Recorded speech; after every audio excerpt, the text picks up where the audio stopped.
नमस्कार विद्यार्थी मित्रांनो, मी आरपी जागृत आपलं या क्लासमध्ये हार्दिक स्वागत करतो। विद्यार्थी मित्रांनो, यापूर्वीच्या तासिकेमध्ये आपण पैशाचे गुणधर्म याचा सविस्तर आढावा घेतलेला आहे की ज्यामध्ये 7 प्रकारच्या गुणधर्माचा आपण आढावा घेतलेला आहे, ज्यामध्ये सार्वत्रिक स्वीकार्यता, विभाज्यता, टिकाऊपणा, सुज्ञता, वहनीयता, एकजिनसीपणा आणि स्थिरता या सर्व गुणधर्माचा आपण यामध्ये विचार केलेला आहे। विद्यार्थी मित्रांनो, तर आजच्या तासिकेमध्ये अर्थशास्त्रातील अतिशय महत्त्वपूर्ण घटक पैशाची कार्य याचा आपल्याला आढावा घ्यायचा आहे। विद्यार्थी मित्रांनो, पैशाचे प्रामुख्याने 3 प्रकारची कार्य आहेत, ज्यामध्ये पहिलं कार्य आहे प्राथमिक कार्य, जे महत्त्वपूर्ण कार्य आहे। दुसरं कार्य आहे दुय्यम कार्य, ज्याला आपण सहाय्यक कार्य असं म्हणतो। तिसरं कार्य आहे अनुषंगिक कार्य किंवा आकस्मिक कार्य। या सर्व कार्यांचा आपल्याला सविस्तर आढावा घ्यायचा आहे। तर विद्यार्थी मित्रांनो, पैशाचं प्राथमिक कार्य म्हणजे काय?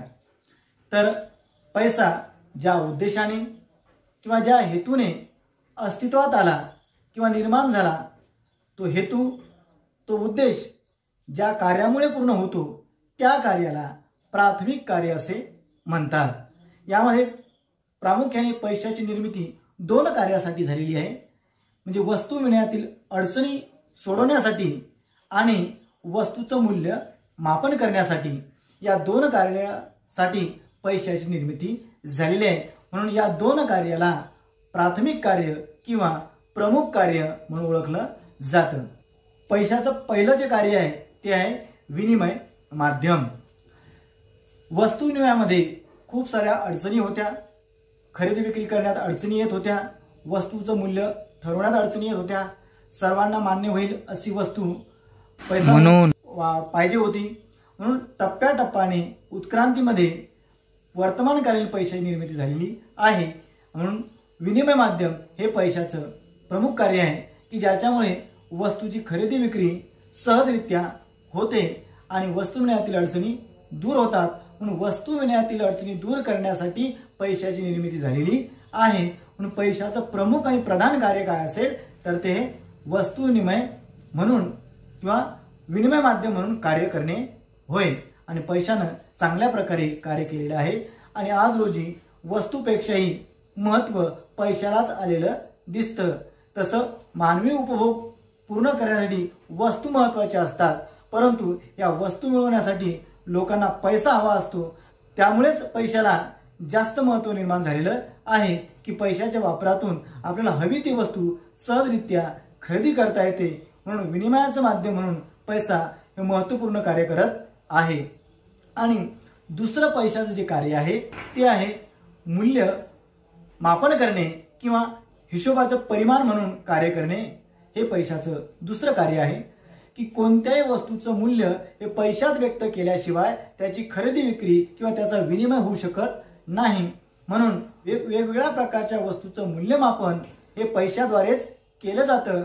म्हणून वेगवेगळ्या परिमाणात वस्तूचं मोजून त्याला पैशात व्यक्त केलं जातं। उदाहरणार्थ, आपल्याला कापड घ्यायचं असेल तर कापड आपण मीटरमध्ये मोजतो आणि त्याचं जे मूल्य आहे ते पैशाचं, कापडाची किंमत आपण पैशात व्यक्त करतो, म्हणजे कापडाचं मूल्य आपण पैशात मोजलेलं आहे। जे मीटर हे परिमाण लक्षात घेऊन आपण कापडाचं मूल्य हे पैशात सांगत असतो, म्हणजेच मूल्य हे पैशात जेव्हा सांगतो तेव्हा त्याची कापडाची किंमत ठरते। तसंच गहू आपण हे वजनामध्ये मोजतो, क्विंटलमध्ये मोजतो आणि त्याचं मूल्य आपण जेव्हा पैशात सांगतो ती झाली त्या गव्हाची किंमत। त्याच प्रकारे आपण काही वस्तू लिटरमध्ये मोजत असतो। उदाहरणार्थ दूध हे लिटरमध्ये मोजून, दुधाचं परिमाण हे लिटरमध्ये मोजून आपण त्याचं मूल्य जेव्हा पैशात सांगतो तेव्हा ती त्या दुधाची किंमत ठरते। म्हणजेच वेगवेगळ्या वस्तूचं मूल्य मापन करण्याचं काम पैशाच्या माध्यमातून होतं। म्हणून मूल्यमापन करणे हे पैशाचं महत्त्वाचं कार्य आहे। ही 2 कार्य, या 2च कार्यासाठी पैसा प्रामुख्याने निर्माण झालेला आहे। म्हणून या 2 कार्याला प्राथमिक कार्य असं म्हणतात। आणि या दोन कार्याला सहाय्यक ठरणारी जी कार्य आहेत त्या कार्याला आपण सहाय्यक कार्य किंवा दुय्यम कार्य म्हणत असतो, की ज्याच्यामध्ये आपल्याला 3 प्रकारच्या कार्याचा आढावा घ्यायचा आहे. म्हणून आता पैशाची दुय्यम कार्य, त्यातलं पहिलं आहे विलंबित देणी देण्याचे साधन म्हणून पैशाचा वापर होतो. दुसरं आहे मूल्य संचयाचे साधन आणि तिसरं आहे मूल्य हस्तांतरणाचे साधन. ही सर्व पैशाची दुय्यम कार्य आहेत. यालाच सहाय्यक कार्य असे म्हणतात. याला सहाय्यक कार्य का म्हणत असतील तर पैशाच्या प्राथमिक कार्याला सहाय्यभूत करणारी कार्य म्हणून सहाय्यक कार्य ठरत असतात. कारण पहिल्या 2 कार्याला पूरक अशी कार्य ही आहेत, म्हणून या कार्याला सहाय्यक कार्य असे म्हणतात, की ज्यातलं पहिलं आहे विलंबित देणी देण्याचे साधन. पैशाच्या निर्मितीमुळे उधारीचे व्यवहार सहजरित्या होऊ शकतात, कर्जाऊ रकमेचे व्यवहार सहजरित्या होऊ शकतात. म्हणून विलंबित देणी असेल किंवा कर्जाऊ रकमेचे व्यवहार असतील ही पैशाच्या उपयोगातून सहजरित्या होत असतात. म्हणून पैशाची हे एक महत्त्वपूर्ण असं दुय्यम कार्य आहे. कारण हे जर होतं म्हणूनच आर्थिक विकासाला चालना मिळत आहे. उधारीचे व्यवहार म्हणजे काही वस्तू आपण पैशाच्या आधारावरच उधार घेऊ किंवा पैशाच्या परतफेडीच्या आधारावरच कर्जाऊ रक्कम घेऊ शकतो आणि आपला वर्तमानकालीन गरजा पूर्ण करू शकतो. आणि याच्या पाठीमागे पैसा हे महत्त्वपूर्ण साधन आहे, म्हणून हे महत्त्वाचे कार्य ठरतं. यानंतर दुसरे आहे मूल्य संचयाचे साधन. विद्यार्थी मित्रांनो, पैशामध्ये भविष्यकालीन गरजा पूर्ण करण्यासाठी वस्तूचा साठा करण्यापेक्षा पैशाचा साठा करणं हे जास्त महत्त्वाचं असतं. कारण वस्तू ह्या नाशवंत स्वरूपाच्या असतात आणि पैसा हा टिकाऊ स्वरूपाचा असतो. म्हणून भविष्यकाळात आपल्याला जर काही वस्तू पाहिजे असतील तर त्या वस्तूचा साठा न करता आपण पैशाचा साठा करतो आणि जेव्हा आपल्याला त्या वस्तूची गरज असेल ती वस्तू त्यावेळी पैशाच्या माध्यमातून आपण खरेदी करत असतो. म्हणजे मूल्य संचय म्हणजे भविष्य काळातील गरजा पूर्ण करण्यासाठी आपण वर्तमान काळातच आपल्याकडे पैशाची बचत करू शकतो आणि त्याचा उपयोग मात्र भविष्यात करता येतो. हे महत्त्वाचं कार्य या पैशाच्या माध्यमातून होतं. म्हणून मूल्य संचयाचं काम सुद्धा पैशाद्वारे होत असतं. आणि तिसरं कार्य आहे मूल्यांचे हस्तांतरण.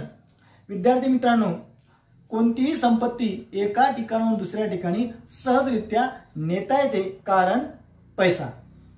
वास्तविक पाहता समजा तुमचं मुंबईला घर आहे, ते पुसदला आणता येईल का? नाही, परंतु पैशाच्या माध्यमातून ते सहजरित्या आणता येतं. कारण मुंबईचं घर विकायचं आणि पुसदला ते घर घ्यायचं म्हणजे एक प्रकारचं मुंबईचं घर पुसदला हस्तांतरित झालं. म्हणजे पैशाद्वारे तुमच्या संपत्तीचं हस्तांतरण करता येतं, तुमच्या जमिनीचं हस्तांतरण करता येतं. हे काम पैशाद्वारे घडतं. म्हणून याला आपण मूल्य हस्तांतरणाचे कार्य सुद्धा पैशाद्वारे सहजरित्या होऊ शकतात, हे यावरून आपण म्हणू शकतो. जर जेव्हा पैसा नव्हता तेव्हा सहजरित्या घर एका ठिकाणाहून दुसऱ्या ठिकाणी नेता येत होतं का? प्रत्यक्षरित्या नेता येत नाही, परंतु ते विकून दुसऱ्या ठिकाणी घेता येतं. म्हणून मूल्याचे हस्तांतरण सहजरित्या एका ठिकाणाहून दुसऱ्या ठिकाणी होतं. अशा प्रकारचे ही 3 दुय्यम कार्य आपल्याला दिसून येतात. आणि पैशाची अनुषंगिक कार्य किंवा आकस्मिक कार्य की जी पैशाच्या माध्यमातून सहजरित्या पूर्ण होतात, अशा कार्याला आपण अनुषंगिक कार्य किंवा आकस्मिक कार्य असे म्हणत असतो, की ज्याच्यामध्ये 4 कार्याचा समावेश होतो. त्यातलं पहिलं कार्य आहे राष्ट्रीय उत्पन्नाचं मापन करणं किंवा राष्ट्रीय उत्पन्नाचं वाटप करणं. एका विशिष्ट कालखंडात देशात किती वस्तू आणि सेवा निर्माण झाल्या याचं आपण मोजदाद पैशात करू शकतो. कारण वस्तू आणि सेवांची किंमत ही जेव्हा पैशात व्यक्त केली जाते तेव्हा आपण राष्ट्रीय उत्पन्नाचं मापन सहजरित्या करू शकतो. आणि हे राष्ट्रीय उत्पन्नाचं मापन जेव्हा होतं तेव्हा त्याचं विभाजन सुद्धा उत्पादनाच्या 4 घटकांमध्ये सहजरित्या होतं. जसं भूमीच्या मालकाला खंड म्हणून मोबदला दिला जातो, श्रम जो करतो त्याला मजुरी किंवा वेतन दिलं जातं, भांडवल ज्याच्याकडे असतं त्याला व्याज रूपानं उत्पन्न दिलं जातं आणि जो संयोजन करतो त्याला नफा रूपानं उत्पन्न दिलं जातं. म्हणजे राष्ट्रीय उत्पन्नाचं मापन असेल किंवा राष्ट्रीय उत्पन्नाचं वाटप असेल हे सहजरित्या पैशाच्या माध्यमातून होऊन जातं। म्हणून हे राष्ट्रीय उत्पन्नाचं मापन आणि राष्ट्रीय उत्पन्नाचं वाटप हे पैशाच्या माध्यमातून सहजरित्या होतं। नंतरचं कार्य आहे पत पैशाचा आधार, क्रेडिट मनी। विद्यार्थी मित्रांनो, वर्तमानकालीन अर्थव्यवस्थेच्या झपाट्याने प्रगती करत आहेत। त्याच्या मागचं कारण आहे पत पैसा। कारण पत पैसा म्हणजे व्यापारी बँका त्यांच्याकडे असलेल्या प्राथमिक ठेवीच्या आधारावर पत पैशाची निर्मिती करत असतात। जेवढा ठेवी आपण बँकेत ठेवतो त्या ठेवीचा वापर करून व्यापारी बँका काय करत असतात, पत निर्मिती करतात आणि पत निर्मिती ही पैशाच्या आधारावर झालेली असते। जर प्राथमिक स्वरूपात बँकात ठेवी ठेवल्याच गेल्या नाही तर व्यापारी बँका पत पैशाची निर्मिती करू शकणार नाहीत। म्हणून पत पैशाचा जो आधार आहे तो आहे पैसा। उदाहरणार्थ डिमांड ड्राफ्ट असेल, चेक असेल, विनिमय पत्र असतील, या माध्यमातून व्यापारी बँका पत निर्मिती करत असतात। म्हणून या सगळ्या साधनांचा जो आधार आहे तो आहे पैसा। म्हणून पत पैशाचा आधार म्हणून पैशाकडे पाहिलं जातं। आणि तिसरं कार्य आहे ते आहे संपत्तीचे रोखतेत रूपांतरण करणे। म्हणजे कोणत्याही प्रकारची जी संपत्ती आहे ती आपल्याला कॅश मध्ये कन्वर्ट करता येते। कारण पैसा ही सर्वात महत्त्वाची तरल संपत्ती आहे। उदाहरणार्थ सोन्याचं कॅश मध्ये सहजरित्या आपण रूपांतर करू शकतो आणि त्या पैशाच्या माध्यमातून वाटेल ती वस्तू खरेदी करता येते। हे कोणत्याही संपत्तीचं पैशात रूपांतर करण्याची क्षमता ही पैशाच्या अंगी आहे किंवा हे पैशाचं कार्य आहे। आणि याच्यानंतर शेवटचं कार्य आहे ते म्हणजे स्थूल आर्थिक चलांचे मापन। विद्यार्थी मित्रांनो, स्थूल अर्थशास्त्रामध्ये अनेक अशा कन्सेप्ट आहेत की ज्याचं मोजमाप हे पैशातच केलं जातं।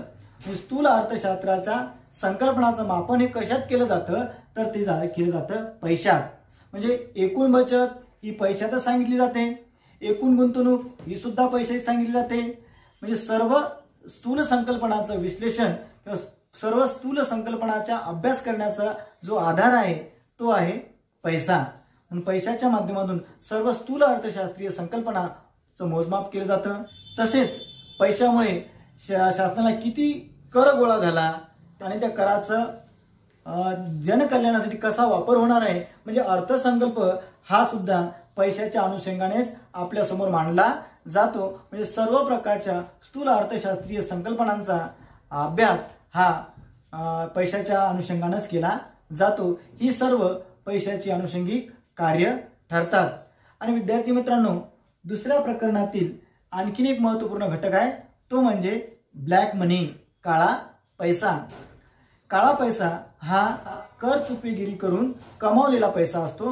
म्हणजे शासनाला त्या उत्पन्नाचा कोणताही कर त्या विशिष्ट व्यक्तीद्वारे भरला जात नाही, म्हणून तो पैसा काळा पैसा ठरतो। म्हणजे जो पैसा कर न भरता कमावलेला असतो तो सर्व पैसा ब्लॅक मनी ठरत असतो। हा पैसा बेकायदेशीर पैसा असतो। या पैशामुळे भ्रष्टाचार, काळा बाजार, साठवणूक यासारख्या गोष्टींमध्ये वाढ होत असते। तसंच राजकीय अस्थिरता निर्माण करण्यासाठी किंवा निवडणुकीसारख्या महत्त्वपूर्ण कामाच्या वेळी या पैशाचा मोठ्या प्रमाणात वापर होताना दिसतो। म्हणून काळा पैशावर आळा घालण्यासाठी भारत सरकारनं 2016 मध्ये 8 नोव्हेंबर 2016 मध्ये संध्याकाळी 8 वाजता नरेंद्र मोदी यांनी विमुद्रीकरण किंवा डिमॉनिटायझेशन ही संकल्पना राबवून 50 दिवसाचा अवधी आपल्याला दिला होता की ज्यामध्ये आपल्याकडे जो पैसा आहे तो आपल्याला सहजरित्या बदलून घेता येत होता। आणि ज्या लोकांनी हा काळा पैसा कर चुकी करून कमावलेला असेल अशा लोकांना तो कर भरून आपल्याला ठेवता येत होता। म्हणजे अनेक प्रकारचे देश काळा पैशाला आळा घालण्यासाठी विमुद्रीकरण करतात। म्हणजे काय करतात तर आपल्या चलनाचं रूपांतर हे दुसऱ्या प्रकारच्या चलनामध्ये केलं जातं। उदाहरणार्थ जुन्या 500च्या नोटा आणि 1000च्या नोटा बंद करून त्याच्याऐवजी नवीन 500ची नोट आणि एक 2000ची नोट भारत सरकारनं 2016 नंतर रिझर्व्ह बँकेद्वारे अंमलात आणलेली आपल्याला दिसून येतं। हे सर्व काळा पैशाला आळा घालण्यासाठी केलेली उपाययोजना आहे। जगातील अनेक देश या पद्धतीचा वापर करत असतात। अशा प्रकारे दुसरं जे चॅप्टर आहे ते या ठिकाणी संपलेलं आहे। विद्यार्थी मित्रांनो, या व्हिडिओमध्ये आपण पैशाची सर्व कार्य पाहिलेले आहेत, ज्याच्यामध्ये प्राथमिक कार्य, दुय्यम कार्य आणि अनुषंगिक कार्य याचा सविस्तरपणे आपण आढावा घेतलेला आहे। धन्यवाद विद्यार्थी मित्रांनो।